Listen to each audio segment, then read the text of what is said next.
ভাই আমার কথাগুলো শুনেন, তারপরে বিজিবিকে যা ইচ্ছা তা বলিয়েন, মন চাইলে গালি দিয়েন। এই যে দেখেন আমি যে এই জায়গাটা দাঁড়ায় আছি, এটা হলো বাংলাদেশ। হ্যাঁ, ওই যে পিছনে ইন্ডিয়া, ঠিক আছে।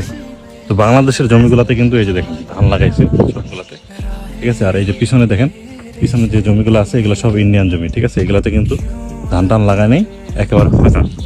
এখন কথা হলো এই ফাঁকা জমিগুলোতে যত গরু ছাগল দেখতেছেন সব কিন্তু বাংলাদেশি, ঠিক আছে। আমরা এত বাধা করি যে ইন্ডিয়ায় যাবেন না, ইন্ডিয়ায় গরু ছাগল বাঁধবেন না।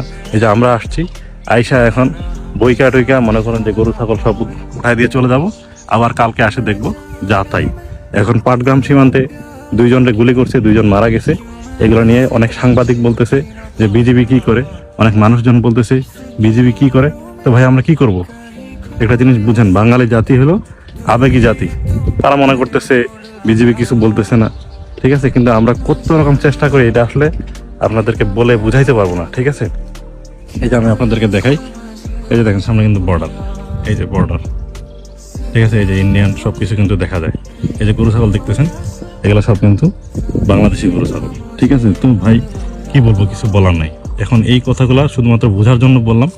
এখন ঠিক আছে, বিজিবির নিয়ে যদি কিছু বলার ইচ্ছা থাকে কমেন্টে জানায়েন, ঠিক আছে।